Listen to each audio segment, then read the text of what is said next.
माता जी राजमाता जी के लिए कि यहाँ पर श्रद्धांजलि अर्पित करने के लिए आई और ज्योतिरादित्य जी को उनको बताने के लिए आई कि मैं उनको माँ का अभाव कभी खलने नहीं दूंगी। मैं पूरी तरह से इस घड़ी में उनके साथ हूँ।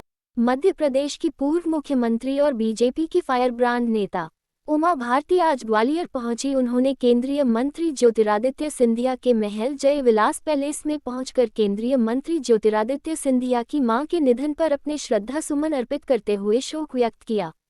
उन्होंने कहा कि मैं ज्योतिरादित्य जी को ये बताने आई हूँ, मैं उन्हें मां का अभाव कभी खलने नहीं दूंगी। मैं पूरी तरह से इस घड़ी में उनके साथ हूँ। मैं पूरे जीवन भर उनको माता पिता का अभाव खलने नहीं दूंगी। मैं ज्योतिरादित्य की में बहुत बड़ा भविष्य देखती हूँ। अमित शाह जी ने बहुत अच्छा किया, उन्हें भारतीय जनता पार्टी में ले आए। राजमाता साहब की इच्छा थी माधवराव सिंधिया जनसंघ में आ जाएं, उसके बाद भारतीय जनता पार्टी में आए, लेकिन वह नहीं हो पाया। अमित शाह जी ने वह इच्छा पूरी की। मैं तो वैसे भी जो ज्योतिरादित्य सिंधिया जी के प्रति बहुत ज्यादा पुत्रवत अपना बेटा मानती हूँ, उनके प्रति स्नेह रखती हूँ, इसलिए इस घड़ी में उसे परिवार के साथ बैठने के लिए आई हूँ। लोकसभा इलेक्शन को लेकर बोली उमा भारती। राहुल गांधी, अखिलेश यादव, अरविंद केजरीवाल के इलेक्शन कैंपेन पर खड़े किए उमा भारती ने सवाल। उन्होंने कहा, इन लोगों ने कभी उन मुद्दों को उठाया ही नहीं जिन पर मोदी खड़े हुए हैं। उन्होंने विपक्ष की एकता को मोदी विरोधी एकता करार दिया है। यह मोदी के विचार विरोधी एकता नहीं है। जब तक ये किसी विचार के अधिष्ठान पर खड़े नहीं होंगे तब तक यह मोदी का मुकाबला नहीं कर पाएंगे। उमा भारती ने दावा किया है कि इस चुनाव में विपक्ष का पूरी तरह सुपड़ा साफ हो जाएगा। विपक्ष की सीटें और कांग्रेस की सीटें पहले से भी काम हो जाएगी। उमा का बड़ा दावा है कि इस बार मोदी 400 नहीं 500 पर हो रहे हैं। विपक्ष के मोदी पर अदानी अंबानी को लाभ पहुंचाने के आरोपों का भी उमा भारती ने जवाब दिया है। उन्होंने विपक्ष के आरोपों को सिरे से नकार दिया है। उन्होंने कहा कि देश में मुद्रा योजना आदि से कई लोग आगे बढ़े हैं, इसलिए विपक्ष के आरोपों में दम नहीं है। आई हैं आप श्रद्धांजलि अर्पित की है। मैं ज्योतिरादित्य सिंधिया जी की भारत एक्सप्रेस माता जी राजमाता जी के लिए कि यहाँ पर श्रद्धांजलि अर्पित करने के लिए आई और ज्योतिरादित्य जी को उनको बताने के लिए आई कि मैं उनको माँ का अभाव कभी खलने नहीं दूंगी। मैं पूरी तरह से इस घड़ी में उनके साथ हूँ और पूरे जीवन भर उनको माता पिता का अभाव नहीं खलने दूंगी। मैं ज्योतिरादित्य जी में बहुत बड़ा भविष्य देखती हूँ और उनको अमित शाह जी ने बहुत अच्छा किया कि उनको भारतीय जनता पार्टी में ले आए। ये राजमाता साहब की इच्छा थी कि माधवराव सिंधिया जी भारतीय जनसंघ में आ जावें, उसके बाद भारतीय जनता पार्टी में आ जावे। वो नहीं हो पाया, लेकिन अमित शाह जी ने वो इच्छा पूरी की।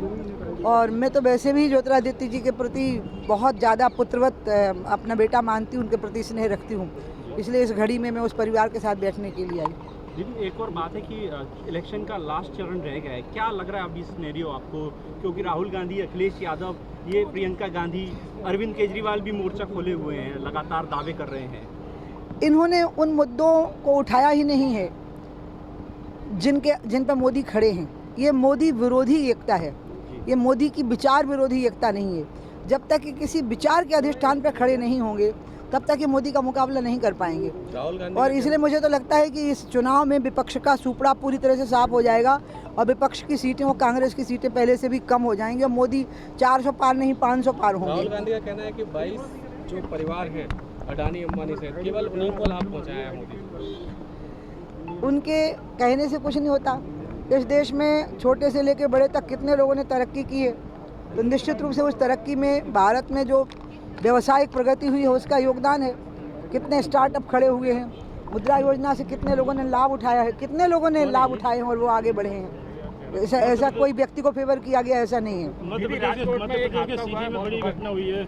राजकोट के सीधी के अंदर घटना हुई है, आदिवासी बच्चियों के साथ दुष्कर्म, 7 बच्चियों के साथ आवाज। कब की बात आई है? ये अभी कल परसों। अच्छा, मैं हिमालय में थी ना, मैं तो आई ही कल हूँ हिमालय से, बहुत दूर थी। मैं तो विष्णुप्रयाग में थी, मतलब बद्रीनाथ से सिर्फ 35 किलोमीटर नीचे थी। प्रियंका गांधी नहीं, ये बहुत दुखद घटना है बच्चियों के साथ दुष्कर्म की और इस पर कठोरतम कार्रवाई होनी चाहिए। दूसरी बात जो आपने अभी गुजरात के हादसे की बात कही है, बहुत भयानक है और ऐसे अपराधियों को तो फांसी पर लटका देना चाहिए जिनकी लापरवाही से हादसा हो गया है। जी। आम आदमी पार्टी की जो स्वाति मालीवाल है उनके साथ भी मारपीट हुई, मुझे कांग्रेस का भी कोई बयान नहीं आया। आप भारतीय जनता पार्टी ने शुरू से ही इस बात की निंदा की है। हमारे यहाँ महिलाओं का बहुत सम्मान होता है। आम आदमी पार्टी में ये पहली बार नहीं हुआ है। उन्होंने चीफ सेक्रेटरी को भी घर में बुला करके पीटा था, और इसलिए ये लोग जिस प्रकार से असभ्यता का बर्ताव करते हैं उसके कारण इनको कहीं अब कोई जगह नहीं मिलने वाली है। थोड़े समय के लिए इनका उदय हुआ था, अब ये समाप्त हो गए हैं। राहुल गांधी ने ट्वीट करके कहा है कि प्रधानमंत्री की गरिमा गिर रही है, अब 400 पार की बात नहीं करते हैं। प्रधानमंत्री के प्रति उनके मन में ईर्ष्या है।